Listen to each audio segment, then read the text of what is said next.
She was sitting in the corner, just watching. No barking, no jumping, no trying to get attention.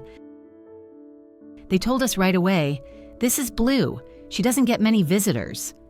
At that moment, we had no idea that this quiet meeting was about to change everything. Wow. Wow. We were intentionally looking for a deaf dog, not because we wanted someone special, but because we felt that with a deaf dog, we could build a real connection. We visited several places and eventually found a family-run dog rescue in San Francisco. That's where we first heard about Blue. Do you want up here? When we met her in the introduction room, she immediately stood out because of how alert and present she was. And almost right away, she walked over to Sean, stood next to him, and looked him straight in the eyes. In that moment, everything felt clear without a single word. Blue became my fourth dog and the first dog that Sean and I adopted together. Later, we learned her story. She had lived with one family for 6 years, and then she was surrendered to the shelter. They had to move, lost their home, and were forced into a rental situation. And pit bulls are rarely accepted in rentals. That's how Blue ended up without a home. She stayed at the shelter for a long time. She was one of those dogs who waits the longest. Not because there was anything wrong with her, but because people walked past. Deafness scares people. Not everyone is ready to learn a different way to communicate.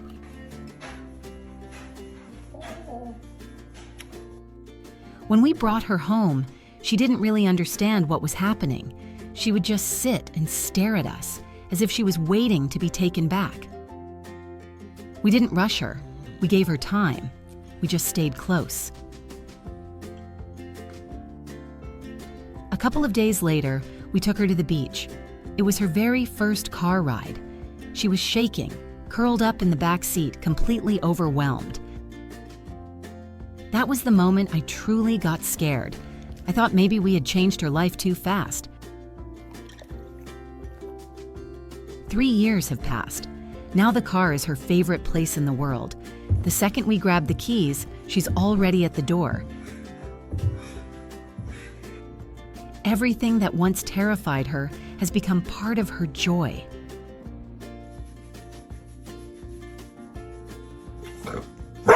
Whoa, you saw the bus. Over time, Blue fully opened up, completely. I often say she's my spirit animal.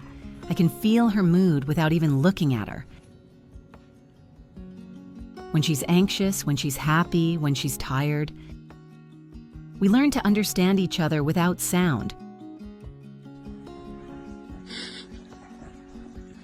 We developed our own language. If I start moving in a certain direction, she immediately knows where we're going. On walks, she sometimes sniffs my feet like she's checking the direction. I still don't know exactly how she does it, but it works.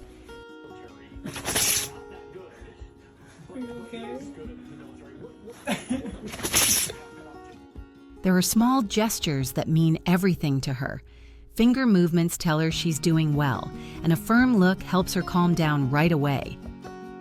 We even learned to stretch together to show her that everything is okay and she can relax. Her blue eyes are always there. Wherever you are, if you turn around, she's already watching. Not in a demanding way, just attentive.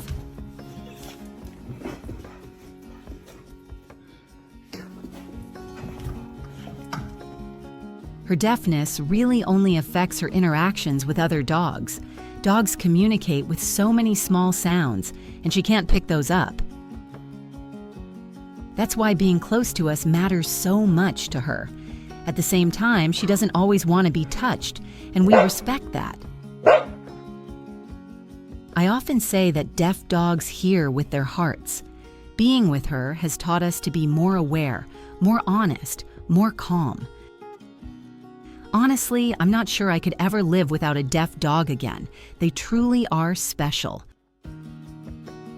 If you enjoyed this story about Blue, please like, leave a comment, and subscribe to the channel to see more touching and inspiring stories.